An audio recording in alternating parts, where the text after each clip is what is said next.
día de hoy nos acompaña como conferencista la doctora Silvia Ibarra Olmos, quien es profesora de matemáticas del Departamento de Matemáticas de la Universidad de Sonora en México.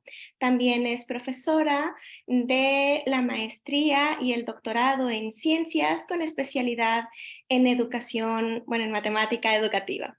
Entre las líneas de generación y aplicación del conocimiento de la profesora Ibarra se encuentra el uso de recursos tecnológicos en la enseñanza de las matemáticas, el desarrollo profesional docente, el diseño de proyectos de intervención didáctica.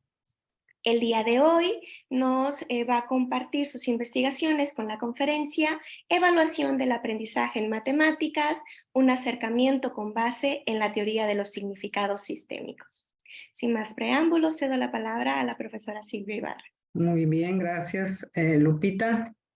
Bueno, pues en principio, pues un gusto estar en este espacio proporcionado por el Seminario Latinoamericano de Colaboración sobre el enfoque ontosemiótico. Muy agradecida con los organizadores por esta oportunidad, pues de compartir lo que hacemos por acá en el núcleo de profesores que atendemos la maestría y doctorado en ciencias con especialidad en matemática educativa y que además una buena parte de ellos, pues desde hace algunos años, nos dedicamos a hacer trabajo utilizando como apoyo teórico, como marco teórico en nuestros trabajos, lo que es el enfoque ontosemiótico, bien conocido para todos ustedes.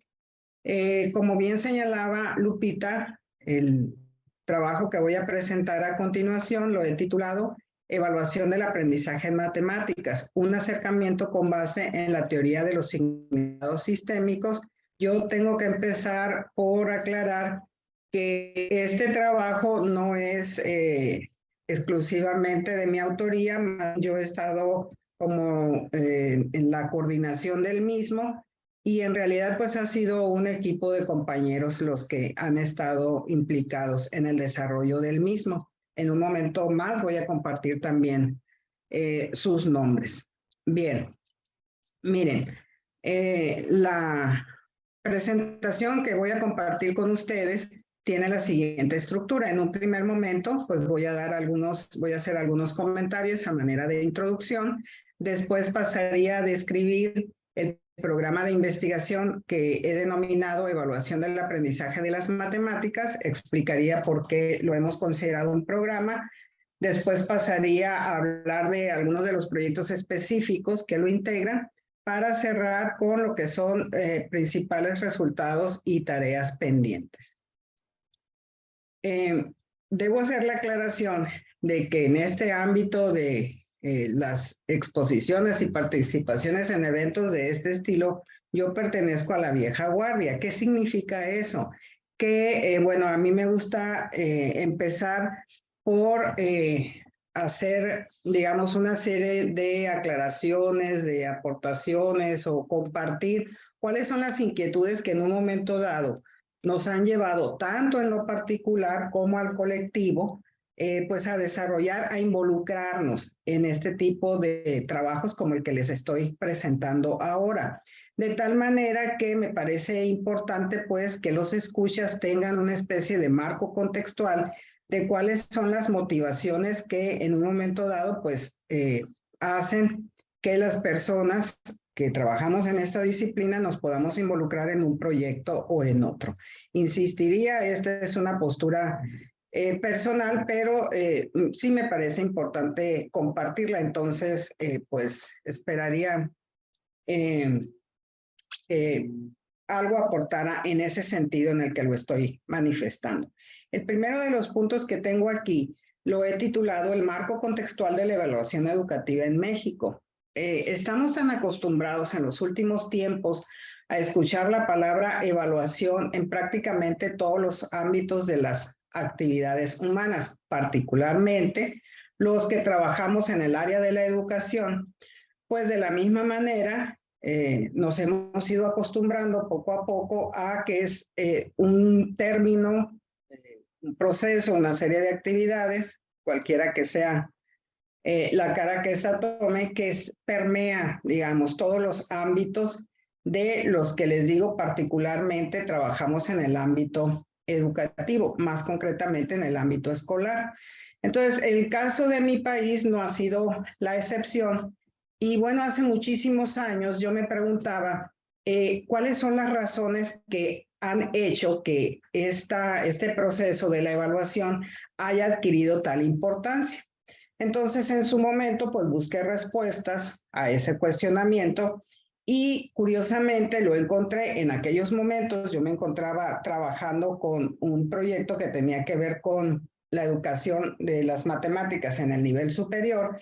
Y entonces, en búsqueda de respuestas a ese tipo de preguntas, me encontré que en el año de 1992, bueno, un poco antes, se habían iniciado en mi país las pláticas con las autoridades correspondientes de los Estados Unidos y de Canadá para la firma del Tratado de Libre Comercio. Entonces, uno se preguntará, bueno, pero ¿qué tiene que ver un tratado de esa naturaleza con las cuestiones educativas?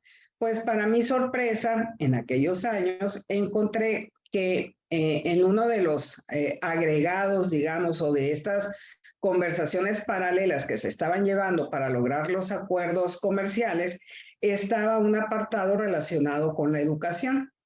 ¿En qué sentido? Pues ahí se hablaba de la posibilidad de que en un momento dado profesionistas del país que fuera, en este caso los mexicanos, pues iban a poder en un momento dado, una vez firmado el tratado, poder desempeñarse libremente, poder desempeñar sus profesiones tanto en Canadá como en los Estados Unidos, lo cual evidentemente pues sonaba muy atractivo para los connacionales, por razones obvias, ¿verdad? El asunto aquí es que eso que parecía tan conveniente, de pronto pues se le puso un alto. ¿En qué sentido?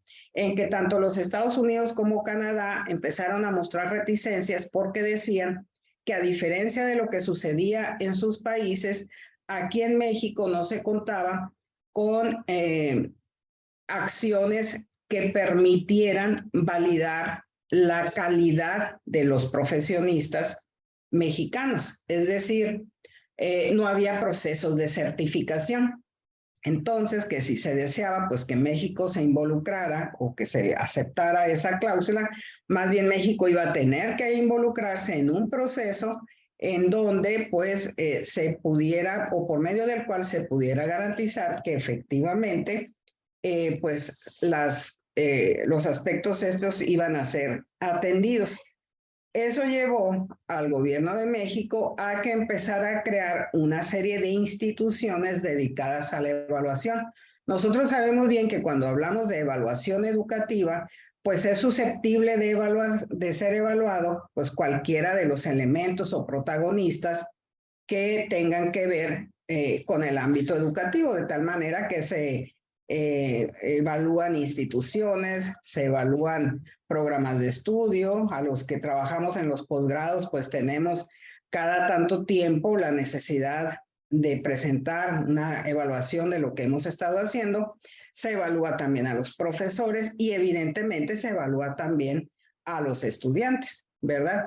Entonces, bueno, todo digamos, esto que les platico, este hecho histórico le podría llamar, o esa circunstancia, pues es lo que dio en algún momento dado más cuerpo a lo que antaño se había venido realizando en México con relación a acciones de evaluación educativa, que bueno, han estado en los últimos años, y me parece que esto sí sería común al resto de los países, pues sellándose o incorporando más bien acciones de evaluación del aprendizaje de los estudiantes que son estandarizadas.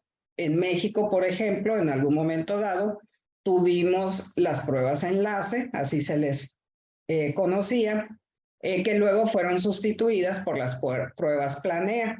Y otra que creo que esta sí sería común a varios de los países latinoamericanos y no latinoamericanos también, pues son las pruebas de PISA, ¿verdad? Con orientaciones distintas, pero que digamos, están interesados en este asunto de la evaluación, ya en concreto de los estudiantes. Y sabemos que, bueno, en las pruebas PISA, por ejemplo, se pone bastante énfasis en los desempeños estudiantiles con relación a lo que son matemáticas, a lo que es el lenguaje, por razones obvias, ¿verdad? Dada la importancia que en los distintos currículos se da a estos campos o áreas de conocimiento.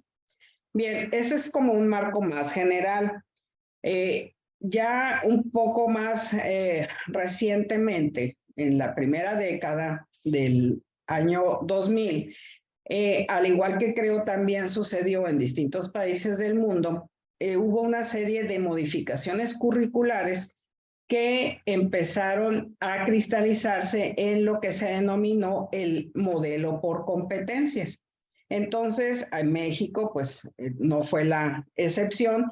Y como les digo, en la primera década del 2000, por ejemplo, en el bachillerato fue en el 2008 y muy cercanos en tiempo estuvieron también la educación básica, es decir, preescolar, primaria, secundaria, y un poco más tarde el nivel superior, adoptando esto que se denominó así genéricamente el modelo por competencias, en donde, grosso modo, diciéndolo así de una manera muy gruesa, pues el interés estaba puesto en ahora los estudiantes se iban o más bien la escuela iba a buscar hacerlos competentes. Y se hizo una serie de declaraciones que sí que eran las competencias, que sí los tipos de competencias, competencias genéricas, disciplinares, en fin.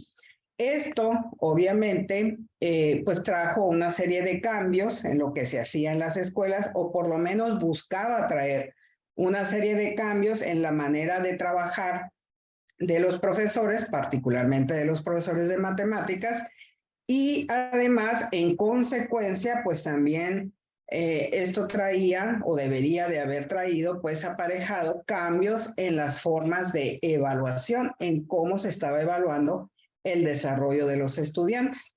Entonces, desde nuestro ámbito, pues, como señalaba Lupita hace algunos momentos, pues nosotros tenemos ya aquí un poco más de 30 años, casi 40, trabajando en el nivel superior, y esta parte de la evaluación con todas estas situaciones contextuales que les he comentado, pues nos llevaron a plantearnos en un momento dado, pues qué podíamos nosotros decir acerca de este proceso de evaluación que es tan importante, que desde nuestro punto de vista, a diferencia de lo que usualmente sucede, de que se considera como si fuese un problema o un proceso aparte, despegado de lo que es tanto el proceso de enseñanza como el proceso de aprendizaje, pues desde nuestro punto de vista no debería de ser así. Y esto, bueno, lo corroboramos también a partir pues, de una serie de revisiones que estuvimos haciendo en la literatura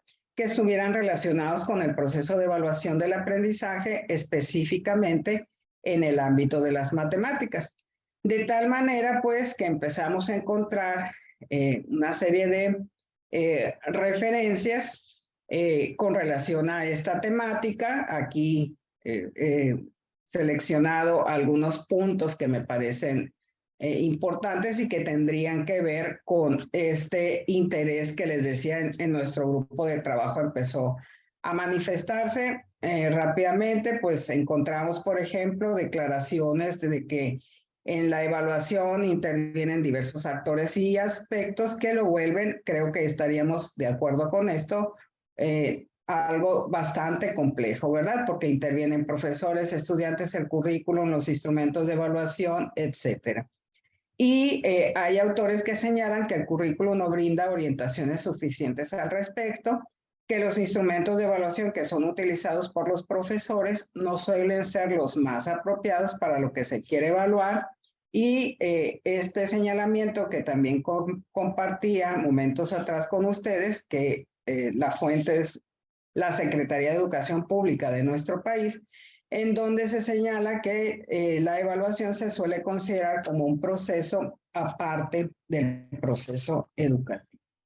Entonces, pues en estas circunstancias empezamos a plantearnos algunas interrogantes, algunas de las cuales estoy ejemplificando aquí, donde decíamos cómo se está llevando, o nos preguntábamos cómo es que se está llevando a cabo el proceso de evaluación del aprendizaje de las matemáticas en lo que es el contexto educativo mexicano. ¿Cómo podríamos nosotros, ahondando o tratando de dar respuesta a esta pregunta, cómo podríamos realizar un estudio que nos diera algún tipo de información, pero con herramientas teóricas? Aquí dice del ámbito de la matemática. No, debe de ser del ámbito de la matemática educativa, o de la educación matemática, o de la didáctica de la matemática como se conoce en otros países.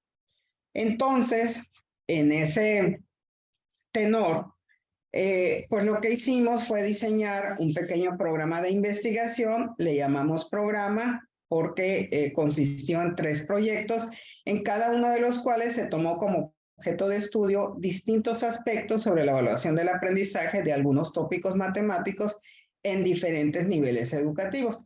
Ahora, debo de hacer la aclaración de que en realidad nuestros inicios fueron primero con un proyecto, y conforme se fueron sumando compañeros estudiantes del posgrado interesados en esta temática, es que ya tomó cuerpo esto que he denominado pequeño programa de investigación.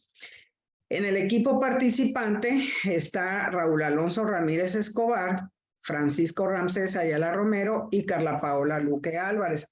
Creo que los 3 son conocidos de algunos de los colegas o integrantes de la comunidad de la Universidad de los Lagos, porque creo que todos, bueno, Raúl y Francisco Ramsés estuvieron haciendo alguna estancia ya bajo la conducción del doctor Pinofán, que muy amablemente nos hizo esta colaboración. Bueno, entonces decía, planteamos este pequeño programa de investigación. Bien, les decía, entonces, en esta tabla, lo que yo he hecho, pues es conjuntar estos 3 proyectos. Fíjense que en realidad deberían de ser 4. Lo que pasa es que el cuarto está, pues el trabajo de la estudiante que lo realizó está por presentarse. Entonces, bueno, no lo quise incluir porque aparte es de naturaleza diferente. No es como estos de los cuales voy a platicar ahorita, propiamente un proyecto de investigación. Está más en la línea de lo que nosotros llamamos acá un proyecto de intervención educativa, en donde la estudiante lo que hizo fue pues hacer una propuesta concreta de un instrumento de evaluación y llevarlo a la práctica, ¿verdad? Pero bueno, les decía, eso es solamente como una nota aquí al margen. El primero de los proyectos del cual yo platicaría aquí muy rápidamente, porque además este primero ya tuvo la oportunidad de ser presentado en uno de los eventos organizados por esta comunidad. Raúl fue invitado a hacer la presentación amplia, y entonces aquí pues solamente diría generalidades acerca de esto. Bueno, el nombre del proyecto es Prácticas de Evaluación de Profesores de Matemáticas de Bachillerato, donde la temática matemática atendida fue la ecuación lineal. La pregunta de investigación que nos planteamos en aquel momento fue: ¿cuál es el significado sobre evaluación del aprendizaje que tienen profesores de matemáticas de bachillerato cuando enseñan ecuaciones lineales? Y en consecuencia, pues, el objetivo general fue caracterizar los significados personales sobre evaluación del aprendizaje que manifiestan profesores de matemáticas de bachillerato al enseñar ecuaciones lineales. ¿Por qué me interesa compartir lo que serían los objetivos específicos? porque los objetivos específicos en un momento dado nos dan también cuenta de cuál fue un poco la estrategia de abordaje del problema de investigación. Le estoy aumentando de tamaño esperando que podamos verlo bien. El primero de los objetivos específicos, y también me interesa comentarlos, porque ahí se va a ir viendo cómo es que los constructos teóricos utilizados se fueron engarzando para tratar de dar respuesta a la pregunta de investigación. El primero de los objetivos específicos tenía que ver o tuvo que ver con la determinación de los significados parciales de la noción de ecuación lineal por medio de la caracterización del par, prácticas matemáticas, configuración epistémica en las diversas problemáticas que se abordaron a lo largo de la historia y que dieron paso al surgimiento, evolución y formación, de tal manera que con ellos se pudo construir una propuesta de significado holístico referencial de las ecuaciones lineales. Después, otro de los objetivos específicos tenía que ver con la caracterización de los significados pretendidos por el currículo, es decir, por los programas oficiales de la materia del álgebra. Aquí en México, bueno, lo que no dije es que sí lo mencioné cuando hablé del título. Este proyecto se trabajó con profesores de bachillerato. Entonces, aquí en México hay distintos subsistemas de bachillerato. Los más representativos son los que se denominan bachillerato general y bachillerato tecnológico. Entonces, pues en esta parte del objetivo específico, lo que se buscaba, mencionaba, es caracterizar los significados pretendidos por el currículum haciendo uso de los programas oficiales de la materia de álgebra de esos dos subsistemas. Entonces, después de esto, nos fuimos como objetivo específico 3 a identificar la forma en que se concibe y se prueba que se ha llevado a cabo la evaluación del aprendizaje de las ecuaciones lineales desde los documentos oficiales, es decir, los programas de curso de álgebra y los documentos también de los dos subsistemas que ya se mencionaron anteriormente. Posteriormente, en el objetivo específico 4, nos estábamos planteando determinar a partir de las planificaciones de clase, los materiales de apoyo, los significados sobre la ecuación lineal que eran pretendidos. Este fue un estudio de casos, eso no lo había mencionado, en donde se estuvo trabajando con dos profesores, cada uno de los cuales pertenecía a estos dos subsistemas de bachillerato de los que he estado hablando, así como en sus discursos con respecto al abordaje y tratamiento del tema. Después de esto, en esta estrategia metodológica que les digo, lo que seguía pues era determinar, con base en las planeaciones de clase, materiales de apoyo y en el discurso de los profesores, cómo conciben y qué acciones consideran para llevar a cabo la evaluación del aprendizaje de la ecuación lineal. Posterior a esto, nos planteamos como siguiente objetivo caracterizar los significados sobre la ecuación lineal que fueron efectivamente implementados, identificando también las prácticas puestas de manifiesto por los profesores en la evaluación del aprendizaje de sus estudiantes. Y para cerrar, pues había que analizar la correspondencia entre los significados pretendidos por el currículo, así como los significados pretendidos, implementados y evaluados por los profesores en estudio con respecto al significado holístico de referencia sobre la ecuación lineal. Entonces, si se dan cuenta y pudieron ir siguiendo el hilo de los objetivos específicos, estábamos buscando tratar de ver qué tan representativo era el significado evaluado por los profesores con relación al resto de los significados institucionales. Y en consecuencia, bueno, creo que ha quedado evidente aquí, pues, que los constructos teóricos utilizados, pues, son derivados, lo dije desde un principio, del enfoque ontosemiótico, de la cognición, del conocimiento y la instrucción matemáticos, es decir, prácticas matemáticas, objetos intervinientes y emergentes de los sistemas de prácticas, significados institucionales, etcétera, etcétera, ¿no? Lo que serían las construcciones, digamos, básicas o al menos aquellas con las cuales nosotros cuando entramos en contacto con el enfoque ontosemiótico, empezamos a conocer.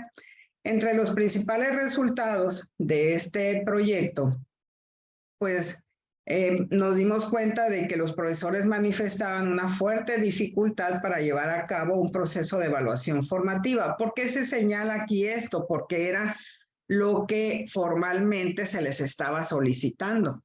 A cambio, aquí lo estoy consignando, dice, a pesar de que se promovía un modelo en la educación basada en competencias, con las consiguientes modificaciones para evaluar el aprendizaje, aquí pues se confirmó lo que ya otras de las pocas investigaciones que pudimos encontrar sobre esta temática consignaban, que es el hecho de que los profesores siguen mayoritariamente utilizando como único o prácticamente único instrumento para realizar la evaluación las pruebas escritas, las cuales veíamos ahí, ya también confirmando otros resultados por ahí, que se restringían en cuanto a los elementos que tomaban en consideración para emitir un juicio sobre el aprendizaje matemático, se restringían a considerar la reproducción de conocimientos y la memorización de conceptos. Vimos también que entre aquellos factores que son determinantes para las prácticas de evaluación de los profesores, de los que nosotros estudiamos, se encuentra el significado pretendido por el currículo nacional, las normativas institucionales, sus propias creencias y concepciones acerca de la evaluación, el contexto en el que se desarrolla la clase, en fin. Entonces, eso fue lo que pudimos, obtener a partir de este primer proyecto. Con esto en marcha, casi un poco antes de que concluyera este proyecto, echamos a andar otro que denominamos, y fue precisamente influenciados por lo que ya perfilábamos de este primer proyecto, nos centramos ahora en lo que eran las pruebas escritas, y con eso en mente, les decía, estructuramos otro proyecto en donde el foco lo las pruebas escritas. Y este proyecto lo denominamos pruebas escritas como recurso de evaluación del aprendizaje. Y aquí lo centramos también en el bachillerato, y la temática matemática que se atendió fue el caso de los sistemas de ecuaciones lineales.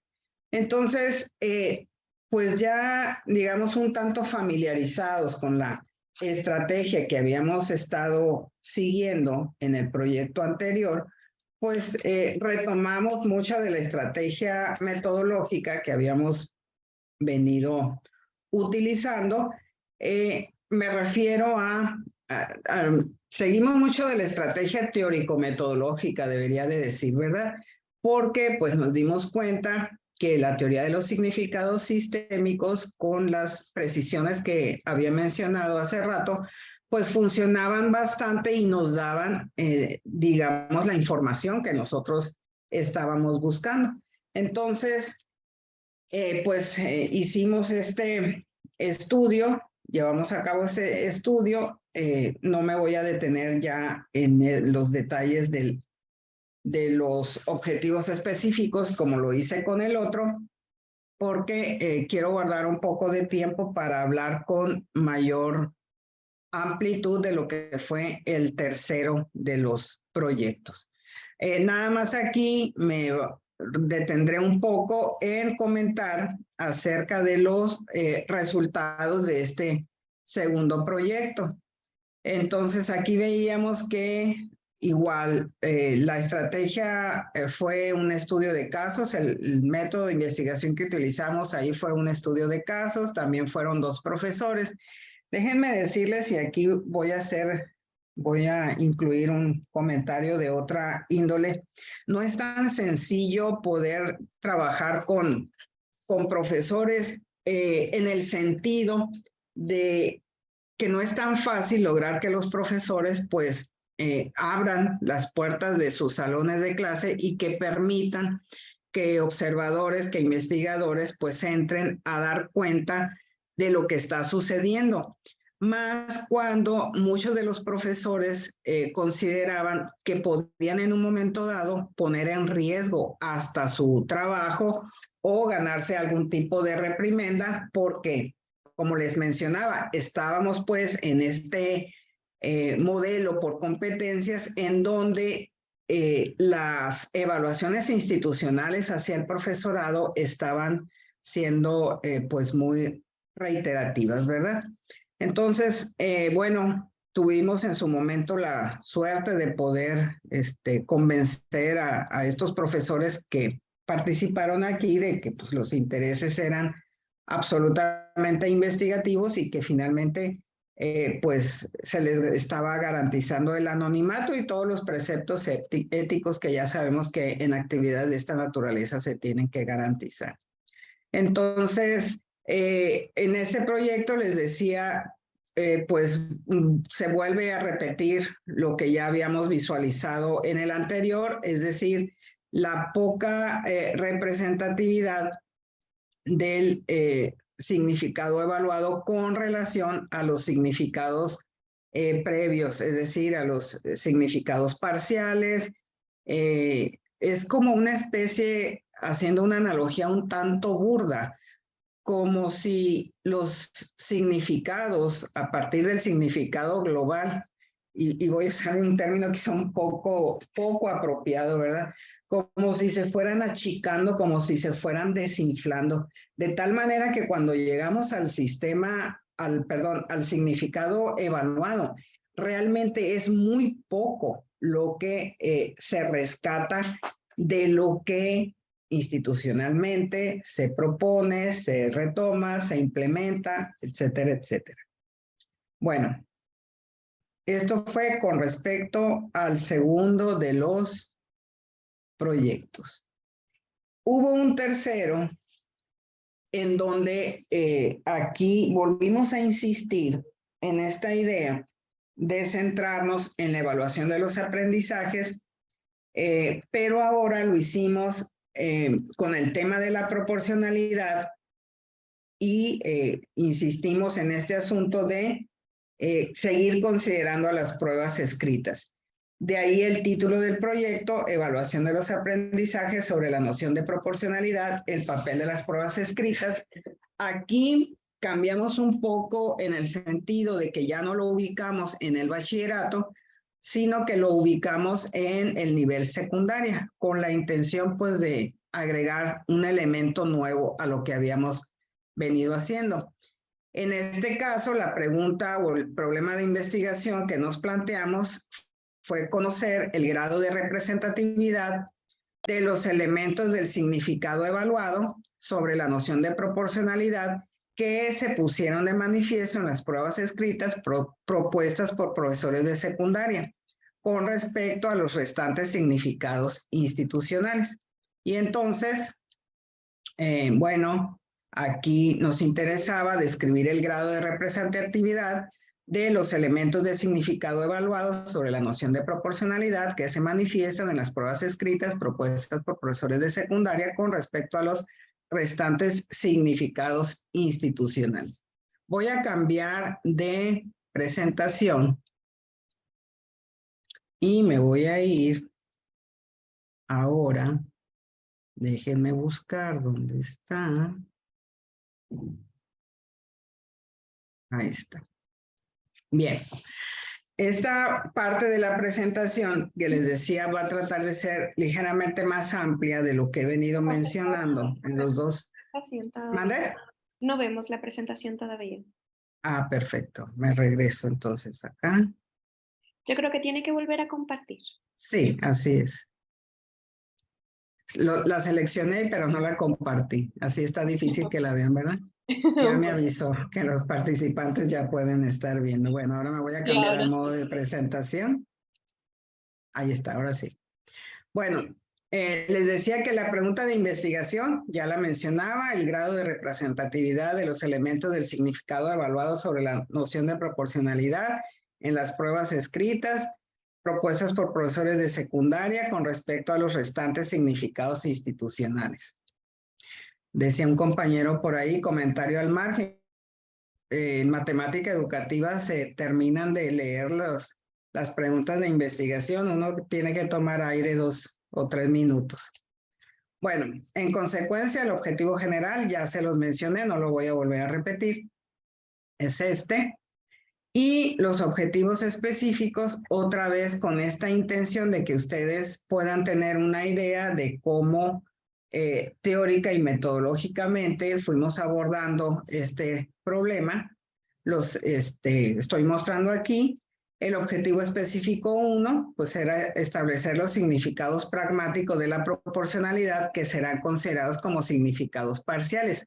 Aquí, si se dan cuenta, ya estamos incluyendo un elemento distinto a los que habíamos venido manejando en los dos proyectos previos, porque aquí también consideramos a los significados parciales, pero en el camino de esta investigación surgió por ahí una publicación sobre niveles de algebrización y significados parciales, específicamente para el caso de la proporcionalidad directa, que nos permitió atacar algunas dificultades que estábamos teniendo para la determinación del significado, de los significados parciales que iban a integrar el significado holístico. Entonces, eso para nosotros fue, digamos, una decisión, un cambio que tuvimos que hacer en un momento dado, pero que creo que nos funcionó bien. De hecho, en su momento estas cuestiones, estas preocupaciones las estuvimos comentando con el doctor Godino. Bueno, entonces eso fue el objetivo específico 1. Con relación al objetivo específico 2, aquí nos planteamos caracterizar los significados pretendidos por el currículo sobre la noción de proporcionalidad. En el 3, caracterizar los significados pretendidos por los profesores de secundaria manifestados en las planeaciones de clase, que es una obligación institucional que tiene los profesores hacer estas planeaciones y entregarlas a sus inmediatos superiores. Entonces, para nosotros, pues fueron fuente también de información. En el objetivo específico 4, nos decantamos por caracterizar los significados implementados por estos profesores cuando estaban enseñando proporcionalidad, y en el objetivo específico 5, pues ahí nos planteamos la identificación de los elementos del significado evaluado que estaban siendo manifestados en las pruebas escritas que fueron utilizadas por los profesores estos de nuestro estudio para evaluar el tema de proporcionalidad. Los elementos del marco teórico, pues nuevamente, enfoque ontosemiótico es con lo que nosotros trabajamos desde hace tiempo, la teoría de los significados sistémicos, la teoría de las configuraciones didácticas y lo que les mencionaba respecto a los niveles de algebrización de la actividad matemática escolar de 2014, de Godino, Aque, Gonzato y colegas, y también este asunto de los significados pragmáticos.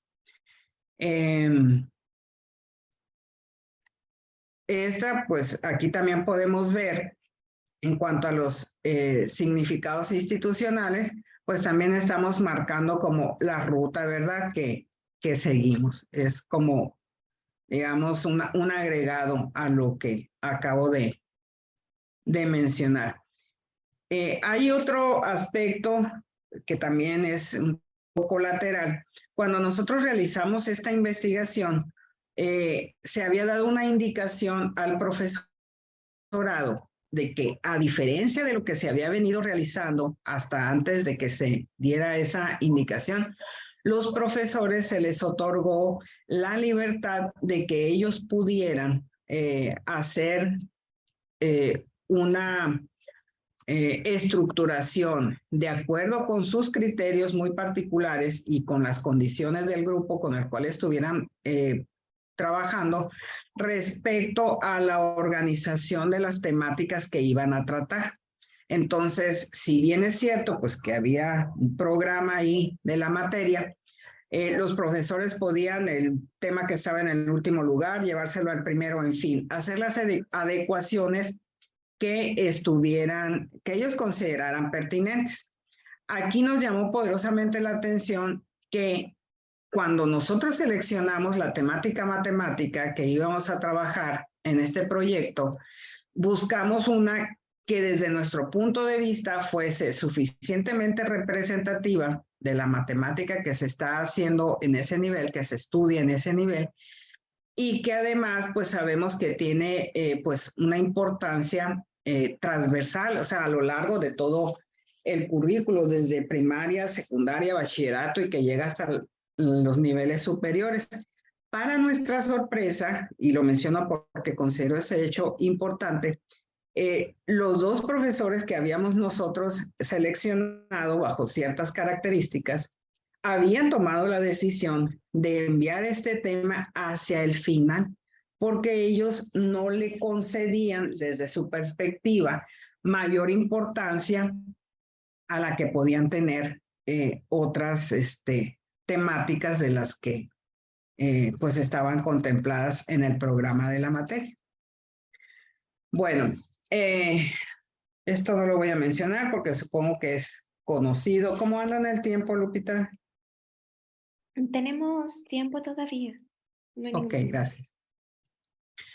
Bueno, esta tabla que les estoy mostrando, pues muestra el tipo de tareas y, digamos, es más que nada para describir los aspectos metodológicos que se siguieron en la investigación, ¿verdad? Entonces, dependiendo de cada uno de los objetivos, pues nosotros fuimos estructurando una fase y fuimos haciendo corresponder cuáles eran las actividades que se tenían que realizar y cuáles eran tanto las técnicas como los instrumentos de investigación que íbamos a ir utilizando. Para la selección de los profesores, pues lo único que nos planteamos, dadas las dificultades que les estaba yo comentando respecto a poder, digamos, convencer a los profesores para que participaran en este estudio, pues uno de los asuntos importantes, es obvio, ¿verdad? Pues que ellos hubiesen contemplado en su planeación de clase la aplicación de pruebas escritas como parte de la evaluación y que impartieran el tema de proporcionalidad en segundo grado de secundaria. Ellos nos manifestaron esto, que impartirían los temas relaciones de proporcionalidad del tipo y igual a kx, así como proporcionalidad inversa. Igual, pues en esta intención de convencerlos de que pues, su participación no les ocasionaba ningún tipo de riesgo, pues se les entregó un consentimiento informado con el cual estuvieron ellos de acuerdo. Aquí lo que voy a continuar presentando se está refiriendo por cuestiones de tiempo únicamente a uno de los profesores. Le llamamos profesor B. Este profesor cuenta con una carrera profesional, maestría especializada en matemáticas, 6 años de experiencia docente, imparte clases de matemáticas 15 horas a la semana, primero, segundo y tercer grado de secundaria. Esto lo hace en un colegio trilingüe, donde se enseña español, francés e inglés, y el profesor trabaja tanto en preescolar como en primaria y en secundaria. Son 33 estudiantes en donde, bueno, los alumnos pertenecen, o la escuela, ¿verdad? La institución se correspondería con personas que se encuentran en un nivel económico medio alto. Aquí está esta diapositiva que intenta, pues, justificar o explicar más bien el uso de los significados pragmáticos como significado global de referencia de la proporcionalidad.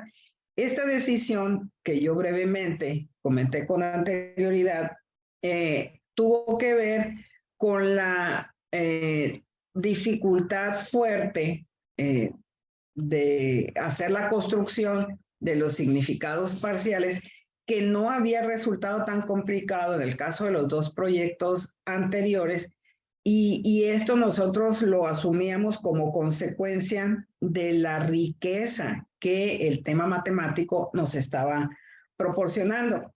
Entonces, bueno, nosotros sabemos por lo que la teoría nos indica, que la reconstrucción del significado global de referencia puede hacerse a partir de al menos dos métodos distintos. Esto lo señala Pinofán en alguna de sus publicaciones. Entonces, uno de ellos, pues, es hacer un análisis histórico epistemológico del origen y evolución del objeto matemático en cuestión. Una segunda es a partir del currículum. Este autor pues dice que desde su punto de vista, hacerlo a partir del currículo nos puede proporcionar una versión un tanto incompleta de esos significados parciales, pero la otra, en contraparte, pues, efectivamente hacer una construcción con base en un análisis histórico epistemológico, si bien es cierto, nos provee de mejores elementos para conocer este significado, también entraña en términos de acciones y actividades que se tienen que realizar, pues tareas bastante fuertes, que en el caso que nos ocupaba, nosotros teníamos como el producto de esta investigación iba a consignarse en una tesis de maestría, pues también teníamos ahí como el pendiente respecto a los tiempos, ¿verdad? Que en muchas actividades, pues es un elemento que siempre está ahí haciendo ruido. Pero les mencionaba que se empezó a hacer este trabajo de la construcción de los significados parciales, porque si bien es cierto, la proporcionalidad pues es una noción importante, un tema matemático importante, también es cierto que por su importancia,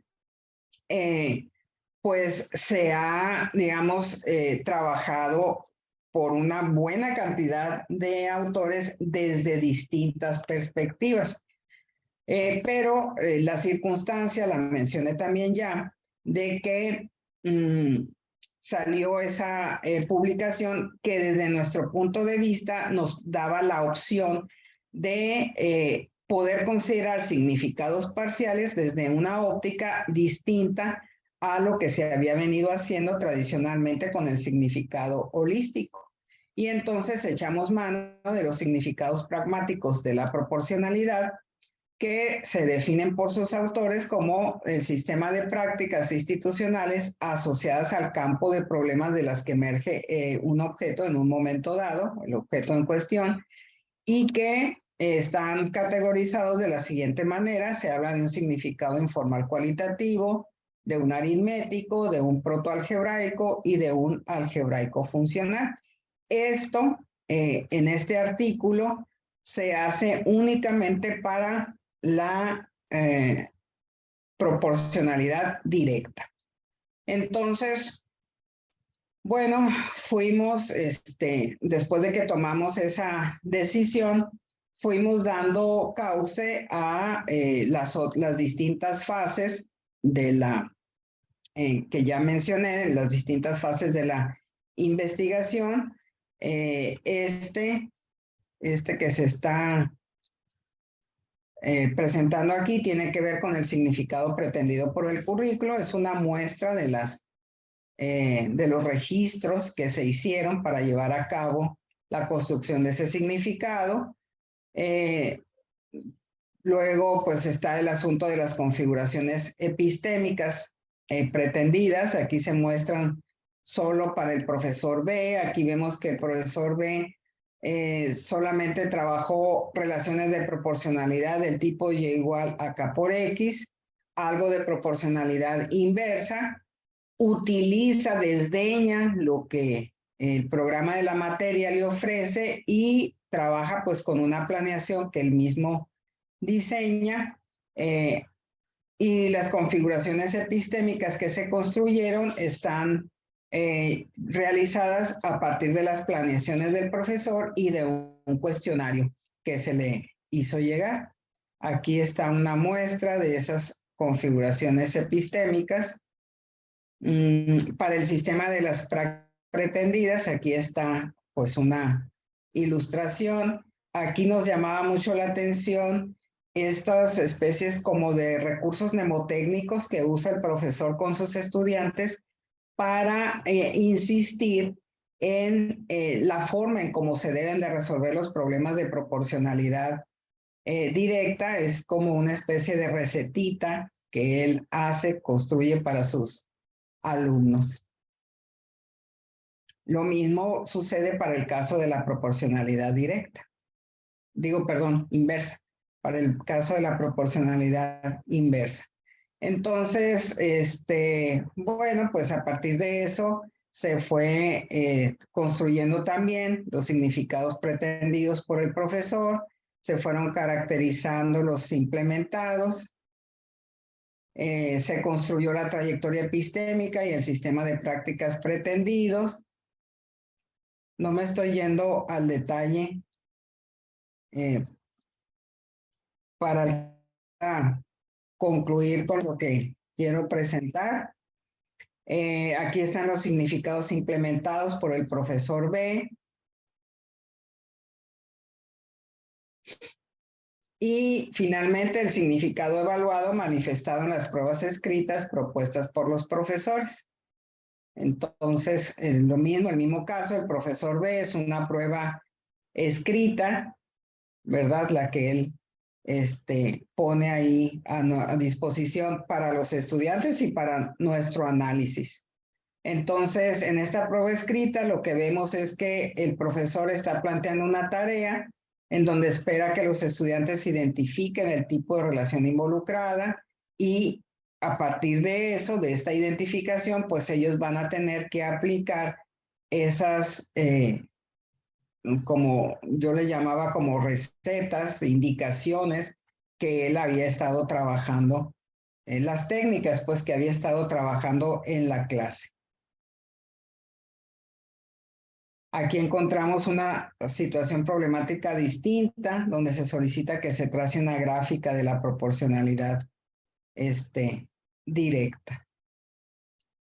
Y bueno, también entramos pues a revisar la manera en cómo estaba realizando la valoración.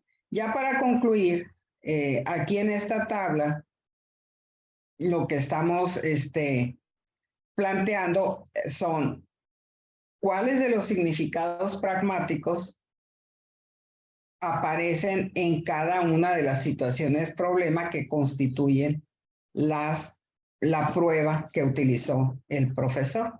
Entonces vemos que de acuerdo con esta clasificación, en prácticamente todas, con excepción de la última, aparecería el informal cualitativo, así como el significado pragmático que se denomina protoalgebraico.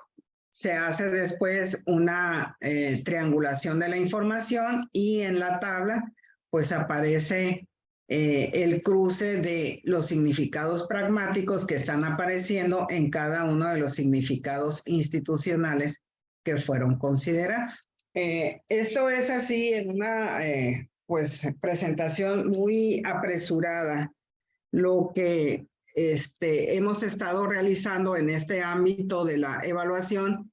Y bueno, miren, déjenme decirles que a mí, digamos que lo que más me motiva de este tipo de actividades investigativas no son tanto los resultados que vamos encontrando, sino las interrogantes que se van abriendo, porque, bueno, en primer lugar, pues eso me parece que da evidencia de lo rica que puede pues resultar, ¿verdad? Una tarea como esta, pero sobre todo que está abriendo como nuevas rutas de trabajo por donde uno en un momento dado puede continuar, de tal manera que, así como en una especie de síntesis de lo que nos ha dejado este pequeño programa, pues planteamos nuevas interrogantes del estilo de las que les estoy mostrando aquí. ¿Qué propuestas, diseños o intervenciones pudieran desarrollarse para llevar a cabo una evaluación formativa y continua del aprendizaje matemático, criterios que debieran tener en cuenta los profesores al momento de diseñar una prueba escrita para que ésta sea de carácter formativo. ¿Cuáles son los criterios que utilizan los profesores al momento de valorar sus pruebas escritas? Hay otras investigaciones que aquí hablan mucho de la subjetividad con la que los profesores valoran las pruebas sin criterios claros. En fin, cerrando, me voy a ir ya hacia la última de las preguntas. ¿Qué elementos habría que considerar para que se mantenga la riqueza del significado institucional pretendido por el currículo en las planeaciones e implementaciones de clase, en el diseño de las pruebas escritas? ¿Qué hacer? ¿Qué elementos, si nosotros quisiéramos retomar estos asuntos, qué elementos tendrían que considerarse para una acción de desarrollo profesional docente? O sea, como que hay muchas inquietudes y como les digo, eso es lo que para mí finalmente resulta más satisfactorio, que lo que hagas demuestre nuevos caminos, nuevas interrogantes y nuevas rutas para continuar trabajando. Bueno, creo que me excedí un poco en el tiempo porque me habían hablado de 50 minutos y ya estoy en la hora, pero bueno, cierro aquí con mi correo electrónico. Agradecería mucho que cualquier duda, ampliación de información o lo que fuese, pues con toda confianza me lo pueden hacer llegar a mi correo y será inmediatamente atendido. Me comprometo a eso. Voy a cerrar ya la presentación. Listo, Lupita. Muchas gracias, profesora Silvia. Damos paso entonces a la ronda de preguntas, comentarios, reflexiones que quieran hacer los participantes que nos acompañan el día de hoy. Por ahí en el chat habíamos visto un comentario de Juan Barbosa sobre la ampliación un poco de la metodología, de cómo se habían recogido los datos, pero acaba de mencionar igualmente que con lo que amplió después en su presentación, que nos fue mostrando un poco de las evaluaciones que realizaban los profesores, y que ya ha quedado un poco más claro esa parte. Me llamaba la atención que durante la presentación que nos hacía nos comentaba que, y a ver si lo entendí bien, que todas las evaluaciones habían sido pruebas escritas de los docentes que se estuvieron observando. Sí, así es, efectivamente. O sea, esto nos llamaba la atención porque con el modelo basado en competencias, pues precisamente como el énfasis estaba puesto en la promoción de competencias matemáticas, en el caso de nuestra disciplina, pues se hablaba no solo, o se insistió mucho, no solo desde la definición de competencias y lo que caracterizaba las competencias matemáticas, sino que también se proporcionaba a los profesores pues distintas opciones para evaluarlas. Se hablaba, por ejemplo, de lo que se conoce como el portafolio de evidencias, se hablaba, por ejemplo, de rúbricas, se hablaba de otras técnicas no tan utilizadas en nuestro ámbito como los sociodramas o los registros de rasgos o los registros de habilidades. Entonces, ¿qué encontramos nosotros? Que los profesores se iban única y exclusivamente por las pruebas escritas. Esto podrán decir algunos que no es, digamos, algo novedoso, pero sí confirma, ¿verdad?, lo que otras investigaciones han venido realizando o han venido pues sacando a la luz, ¿verdad? Esta casi como cerrazón de los profesores de matemáticas a poder considerar otro tipo de elementos y sobre todo porque las pruebas escritas están muy relacionadas con lo que en la teoría de la evaluación educativa se conoce como evaluación sumativa, donde la evaluación sumativa, el efecto que tiene o el fin que tiene, pues es precisamente decidir cuándo un estudiante continúa o se queda.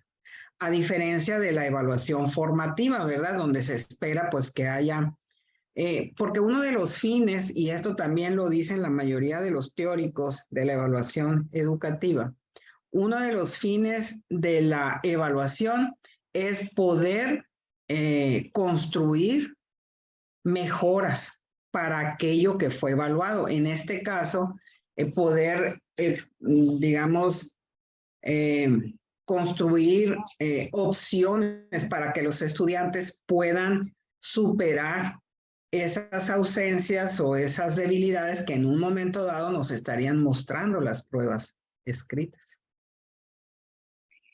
Claro, estaba pensando también que parte de que el profesor de matemáticas siga evaluando con pruebas escritas como hace, no sé, 20, 30, y nos podemos remontar más atrás, y siguen siendo el mismo tipo de pruebas, muchas veces se da precisamente, hay un cambio de modelo educativo, sin embargo, el tipo de evaluación o los ejemplos que se dan cuando se está formando hacia este nuevo modelo educativo a los docentes, no siempre son tan cercanas o tan allegadas de cómo evaluamos en matemáticas.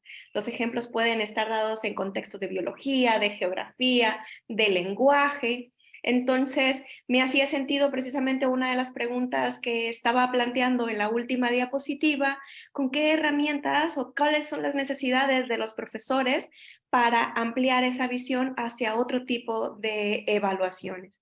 Porque si bien es cierto, igual dentro de las investigaciones tampoco hay tantos trabajos en evaluación. Es un área que necesita trabajarse más, que necesita explorarse más, y para poder brindar a los docentes herramientas que le permitan pues hacer otro tipo de evaluación. Por ahí ya hay algo de la evaluación por proyectos, o trabajar con proyectos a lo largo de las clases para hacer evaluación, pero igual no hay tantas estrategias para evaluar dentro de la matemática que hayan sido promovidas ampliamente. Sí, verás, sí me gustaría agregar algo a ese comentario muy oportuno de tu parte, porque fíjate que curiosamente ahora en nuestro país ya está aprobado que este es el último año o están las últimas generaciones que están trabajando con el enfoque basado en competencias. Y ahora se ha anunciado lo que se llama la nueva escuela mexicana, que es un giro diametralmente opuesto de 180 grados respecto a cómo se va a trabajar la educación en general y particularmente cómo va a ser trabajada la educación matemática en nuestro país. ¿A qué me refiero con ese giro de 180 grados? Pues ahora, digamos que dentro de las fundamentaciones filosóficas de esa propuesta está mucho el interés por ligar, integrar, ¿verdad? Tener una visión interdisciplinaria de todos los ámbitos de conocimiento, de tal manera que en esta integración se han identificado lo que serían como los recursos, les llaman recursos sociocognitivos básicos, que son en los que se van a apoyar el resto de los ámbitos de conocimiento para poder generarlos. Y la matemática forma parte, es de esperarse, de ellos, pero aparece así como subsidiaria a, de tal manera que entonces los cursos tradicionales de matemáticas están llamados a desaparecer, al menos no desde la revisión o lo que hay hasta ahorita de los documentos que se han venido presentando, están llamados a desaparecer porque ahora las planeaciones de clase van a tener que hacerse no en colegiados de profesores de matemáticas, sino en colegiados de profesores de todas las disciplinas que estén en ese momento coincidiendo, digamos, ¿no? En la fase educativa de que se trate. De tal manera que el profesor de matemáticas va a tener que trabajar con el profesor de historia, va a tener que trabajar con el profesor de física, va a tener que trabajar con el profesor, insistiría, ¿no? De las áreas que en ese momento estén en el periodo escolar, de tal manera que las situaciones además tienen que ser relacionadas con problemas sociales de importancia, no de cualquier tipo de problema. Entonces, yo me preguntaba, digo, la verdad, me parece una propuesta arriesgada, pero lo arriesgado lo encuentro sumamente interesante. Será porque me gustan los retos. Pero ahí yo decía, bueno, si entre profesores de matemáticas nos resulta tan difícil comunicarnos, generar esos puentes de comunicación con profesores de otros ámbitos realmente es un trabajo enorme el que se tiene por enfrente. Y ahorita los profesores de todos los niveles educativos se les están ofreciendo pues un montón de cursos, ¿no? De capacitación, porque lo que se ha declarado es que la nueva escuela mexicana va a partir del próximo ciclo escolar. Entonces, si piensas ahora en lo que estábamos mencionando de la evaluación, pues es que ahí es otro, ¿no? Otra problemática también. ¿Qué se va a evaluar ahora? ¿Cómo se va a evaluar? Si el trabajo va a ser colegiado, entonces todos los profesores tendrían que evaluar. Hay muchas interrogantes al respecto. Y estoy viendo que hay una pregunta en el chat. Sí, tenemos dos preguntas. La primera de ellas es de Juan Barbosa. Dice, según su experiencia e indagaciones en este tema, ¿a qué le atribuye que los significados globales o parciales de varios objetos matemáticos en muchos casos sean tan limitados o poco desarrollados en futuros profesores de matemáticas? Bueno, es que esa pregunta pues admite muchas respuestas, ¿verdad? Si yo me centro en el caso mexicano, aquí los profesores de matemáticas en formación, digamos, tienen diferentes fuentes. Es decir, si nos vamos a educación básica, los profesores son formados en las escuelas normales. Si nos vamos al bachillerato o nos vamos a las instituciones de nivel superior, los profesores no se forman la mayor parte de las veces como profesores, sino que son profesionistas de distintas áreas que por diversas razones les ha interesado trabajar en el ámbito de la educación. Entonces, desde ahí ya las formaciones son pues muy disímbolas, diferentes. Se habla mucho, por ejemplo, de que los profesores de formación en matemáticas tienen una fuerte preparación en asuntos pedagógicos, pero muy débil en cuestiones de la disciplina, en cuestiones de la matemática. De tal manera que es muy poco probable que ellos hayan llevado cursos en donde puedan profundizar en cuestiones tan interesantes como las que nos proporcionan los estudios histórico-epistemológicos, ¿verdad? Y si nos vamos por el lado de los profesionistas que luego ejercen como profesores, pues muchos de ellos se reconoce o se declara que tienen una fuerte formación matemática, pero que sus conocimientos sobre cuestiones de didáctica pues son muy débiles. Entonces, sí estamos, al menos en México, en esa dicotomía. Por eso es que hay tanto énfasis en lo que se llama, o en algún momento se llamó la formación continua del profesorado, o lo que ahora denominamos acciones de desarrollo profesional docente. Pero bueno, esa parte también pues da para otro tema, ¿verdad? Por la manera en cómo se diseñan esos programas de formación, cómo se implementan, etcétera. Esa es otra parte también ahí muy interesante. Muchas gracias. No sé si Juan Barbosa quisiera agregar algo. Muy buenas tardes. Hola, Juan. Hola, doctora Silvia. Saludos para todos. Eh, la pregunta se la hacía a la doctora porque yo tengo casualmente en este momento bajo mi cargo un curso de didáctica con los profesores de matemáticas. Y hoy casualmente estábamos hablando de una tarea referida a justificar si una cierta figura era cuadrada o no.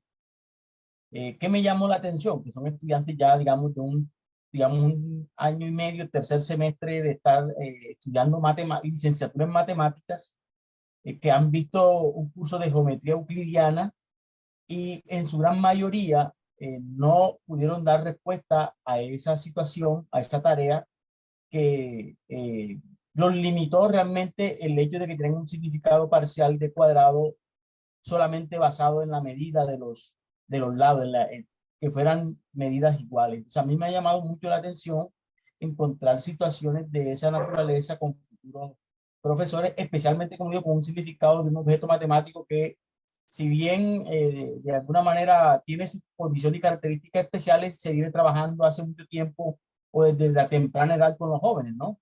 Hasta llegar a la universidad uno encuentra cómo ese significado no avanza, no evoluciona. Entonces, por eso le hacía la pregunta, pero sí comparto con usted la respuesta que me acaba de dar en relación a las fuentes de donde se derivan los significados que se están construyendo. Entonces, sí, me queda claro y pues muchas gracias de antemano. Gracias a usted, Juan. Muchas gracias. Tenemos otra pregunta en el chat. Es de Roberto Chacaliaza Soto y nos dice, para el caso de los significados parciales de la ecuación lineal o sistemas de ecuaciones lineales, ¿cuáles suelen ser los más usados de acuerdo a lo que reportan en sus investigaciones?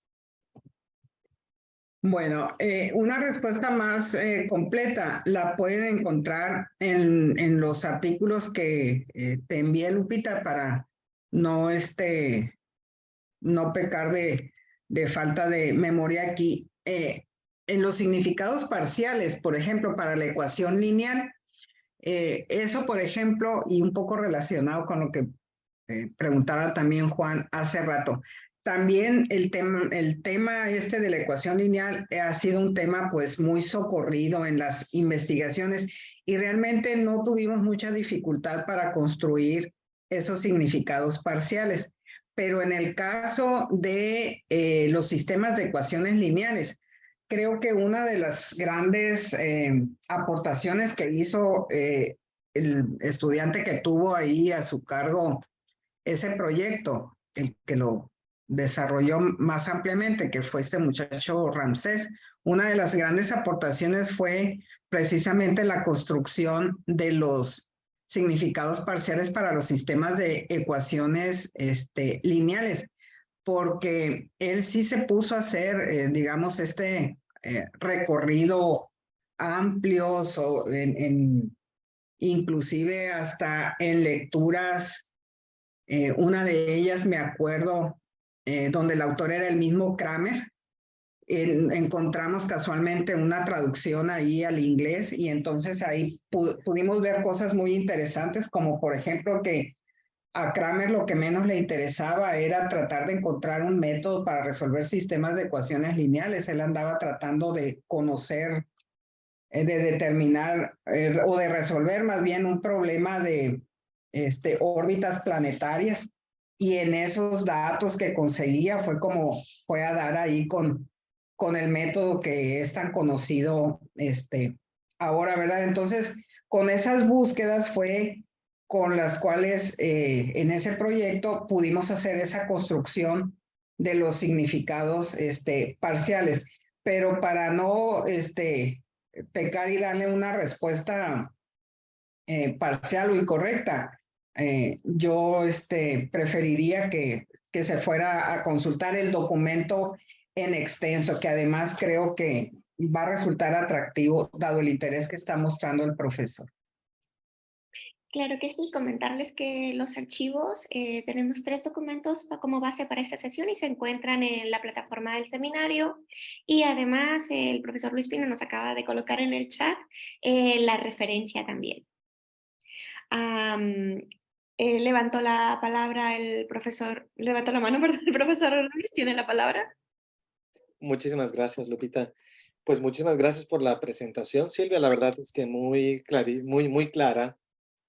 A mí me gusta todo lo que has presentado sobre la evaluación y además que, como bien dices, he estado de alguna u otra manera, aunque sea de manera implícita, vinculado a los trabajos de Ramsés y de Raúl. Yo ponía aquí la referencia de ese artículo que se publicó en Educación Matemática. Yo pensaba, era inevitable pensar en pobre Ramsés, ¿no? Cuando estaba preocupado construyendo, porque es una labor, tú lo decías, difícil, la construcción de los significados parciales, sobre todo cuando uno se va a la historia y no se queda como con referencia únicamente los libros de texto.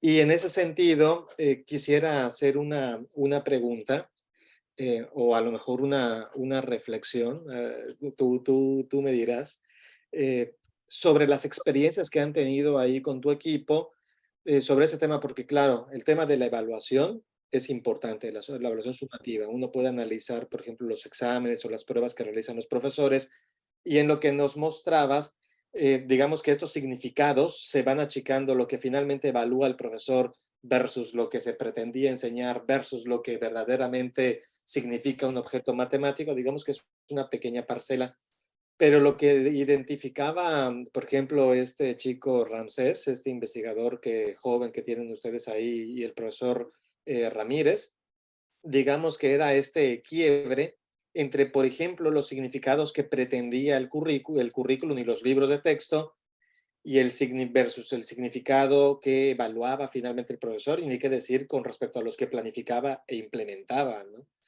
Es decir, que inclusive habían algunos significados evaluados que nunca se enseñaron, nunca se implementaron, nunca los planificó, no están en los textos, pero están evaluados. Y entonces la pregunta que te quería hacer es, ¿ustedes han tenido algún tipo de experiencias sobre el cómo superar esta situación de, oye, mira, el profesor está evaluando algo que finalmente no vio, pero cómo ayudamos a que cree conciencia o que a lo mejor identifique que existe una suerte de cosas o esas maneras de ver y de entender las nociones matemáticas?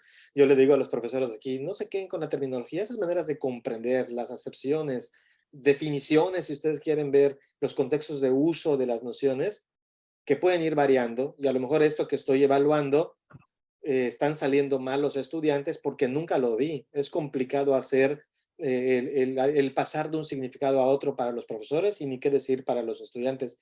Un ejemplo concreto, aquí en séptimo básico, que es algo así como, si mal no recuerdo, segundo de secundaria, ¿no, Lupita? A ver, sexto, no, primero de secundaria, primero Primero. de secundaria.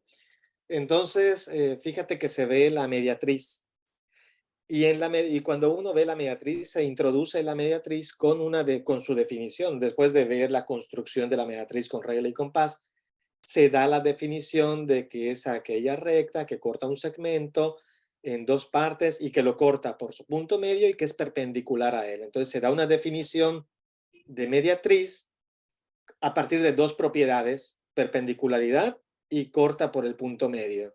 Y entonces luego viene, como suele ocurrir con los libros de texto, una serie de, digamos, ejercicios o problemas que van orientados a que los estudiantes identifiquen esas dos propiedades. Entonces, es que corta por el punto medio y que es perpendicular, para decir, mira, acá hay una mediatriz, ¿no?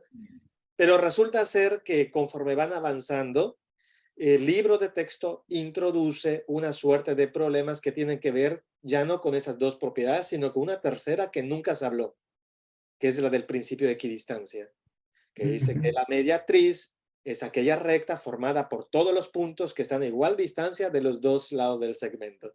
Obviamente para un matemático, porque eso cuando se lo planteamos aquí a los colegas, te dicen, bueno, es que es obvio, ¿no? Si es que están a la misma distancia, si se cumple el principio de equidistancia, se cumple perpendicularidad y punto medio.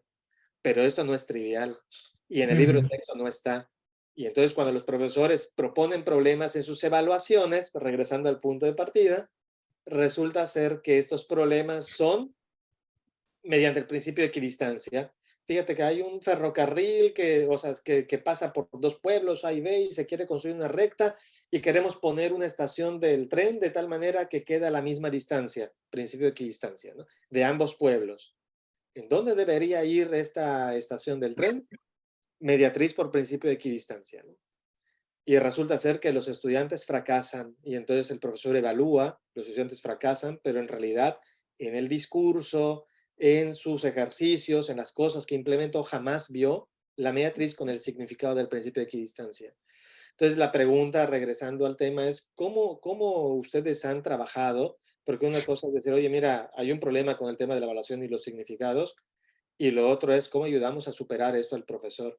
Porque yo siento que esto es bastante complejo. No es algo que tenga que ver ni con los significados ni con la evaluación, sino que es una competencia, una macrocompetencia que involucra más análisis de contenido, análisis de los textos, diseño de tareas, significados. Bueno, eso quería comentar. O preguntarte, ¿cómo ustedes han trabajado este tipo de cosas? No, pues más bien es como tú lo decías. Yo no tengo una respuesta así concreta a este esta inquietud tuya, más bien la comparto, ¿verdad? Realmente en ese sentido, como que vamos lentos todavía, al menos aquí en nuestro grupo, ¿no? ¿En qué sentido? Es que apenas te estás acabando de involucrar con, no sé, un planteamiento curricular, que luego son las grandes preocupaciones del profesorado, ¿verdad? Tú llegas con los profesores y hablas, por ejemplo, del enfoque basado en competencias. Y las preocupaciones de los profesores es, a ver, usted dígame, mañana que yo vaya al salón de clase, ¿qué es lo nuevo que voy a tener que hacer? ¿En qué va a cambiar lo que he venido realizando? O sea, son preocupaciones muy primarias, si tú quieres, pero muy genuinas también, muy genuinas y que claro que deben de atenderse. ¿Por qué razón? Porque cualquier propuesta curricular descansa sobre la comprensión que lleguen a tener los ejecutores de la misma, que son los profesores. Entonces, sí es como muy importante incidir en estas cuestiones. El gran problema es que apenas medio estás acabando de conceptualizar algo, atenderlo, al menos desde la investigación, y ya te quieres ir con los profesores cuando ya te cambiaron otra vez el modelo curricular. Ese, no sé yo en el caso de los otros países, pero aquí en México es un problema constante, es la falta de continuidad de las políticas educativas, particularmente lo que tiene que ver con propuestas curriculares. Ya digamos una experiencia como más cercana a eso que tú comentas, pues es el último de los proyectos que yo mencionaba que todavía no se presenta. No fue un trabajo con profesores, sino lo que nosotros quisimos hacer ahí es tomar uno de estos recursos que en el modelo basado en competencias se estaba proponiendo para la evaluación de los aprendizajes, que es esto de los proyectos que mencionaba Lupita. Entonces lo que hicimos fue diseños de algunos proyectos precisamente para abordar en los salones de clase el tema de la proporcionalidad. Y con esos diseños nos fuimos a un salón de clases para que fueran, digamos, ejecutados ahí, puestos en práctica. Y por otro lado, también los sometimos a la valoración de profesores de ese nivel educativo para el cual se habían planteado. Entonces, ahorita estamos como recogiendo apenas ya los resultados de este proyecto. Curiosamente, en este cambio curricular del cual yo platicaba hace ratito, la estrategia de evaluación que se está proponiendo es precisamente la de los proyectos. Quizá por este enfoque que se va a privilegiar ahora de la matemática interdisciplinaria, ¿verdad? Entonces, como que ahí va a haber un área de trabajo bastante fuerte también con los profesores, en ese sentido. Pero te digo, así fuera de eso, realmente no hemos podido ir más allá todavía. Ya, muchas gracias, Silvia. Lo pregunté, le comentaba que bueno, a Lupita que lo preguntaba, que quería conocer más o menos cuáles son las experiencias. Acá tenemos una carrera que es la de Pedagogía, Educación Media, Matemática y Computación, y últimamente hemos tenido esa preocupación. El tema de la evaluación es algo relevante y más, yo pienso que se acentuó más ahora que estuvimos con estos temas de virtualidad y por materia del COVID, ¿no? Entonces, ahora que ya regresamos a la presencialidad, empezamos a ver este tipo de dificultades en el profesorado, ¿no? Entonces, ahí se acentúa más, uno, el tema de la evaluación, y dos, cómo trabajamos con los significados. Los significados de referencia son los que están en el texto. Entonces, una manera de abordarlo, si lo quieres ver así, que es lo que hemos estado trabajando aquí, es tratar de forjar una suerte de competencia o conocimientos para que los profesores y profesoras o los futuros profesores y profesoras puedan evaluar o analizar los libros de texto, los problemas, que identifiquen qué contextos se están utilizando, qué uso se le pueden dar a las nociones matemáticas, y si finalmente lo que decíamos, si los problemas que están propuestos se resuelven con las propiedades, las definiciones. En realidad si son problemas para los cuales se utiliza un significado u otro. Pero igual estamos todavía muy en verde, estamos todavía comenzando a trabajar en ello. Eso. No, y ahorita tocaste ahí de refilón una situación que me parece que va a dar mucho por delante, que es esto de la virtualidad, ¿verdad? Mira, aquí, por lo menos los colegas con los que comparto ahí clases en el nivel superior, porque también doy clases a nivel licenciatura, hemos estado teniendo reuniones que básicamente han servido como para desahogar la multitud de preocupaciones que tienen los profes, porque bueno, ok, volvimos a la normalidad. Hablo concretamente del caso de la Universidad de Sonora. Volvimos a la normalidad y entonces pareciera que todo lo que sucedió antes ha quedado olvidado y que los estudiantes llegan en las mismas condiciones como si no hubiera existido el confinamiento. Y no es así. Tan no es así que todos nos estamos dando cuenta de la multitud de ausencias en todos sentidos. Estudiantes de primer semestre con los que yo acabo de convivir, que yo les digo, a ver, escribo en el pizarrón, P de X igual y una expresión polinomial. ¿Usted me hace favor de leerme lo que yo acabo de escribir? Sí, cómo no, me dicen. Mire, ahí usted, lo que usted escribió es P paréntesis X paréntesis signo igual. Entonces dices tú, ah, caray, son estudiantes de un primer semestre de una carrera universitaria. Entonces, la pandemia no hemos, me parece a mí, valorado suficientemente. No tenemos un diagnóstico claro. Es difícil porque la pandemia ni siquiera ha terminado, pero no tenemos un diagnóstico claro de los efectos que a corto y mediano plazo y largo plazo va a tener. Y creo que por ahí también hay otras cuestiones por hacer, ¿verdad? Bien, excelente. Así que tenemos que seguir colaborando. Cuando ustedes tengan resultados, que nos los compartan. Lo mismo digo. Bueno, pues muchísimas gracias, profesora Silvia, por su presentación y por compartir con nosotros lo que se encuentran haciendo actualmente en el grupo de investigación de Sonora. Y bueno, muchísimas gracias a todos los que se han quedado con nosotros hasta el final del seminario, que creo que ya se está volviendo costumbre que siempre nos alargamos un poquito en los temas, pero es que la discusión igual que se lleva a cabo al final de las presentaciones también es muy interesante para todos nosotros. Recordarles que en el mes de diciembre tenemos la siguiente sesión del seminario, y se va a llevar a cabo el día 14 de diciembre. Así que esperamos verlos nuevamente pues aquí en el seminario latinoamericano.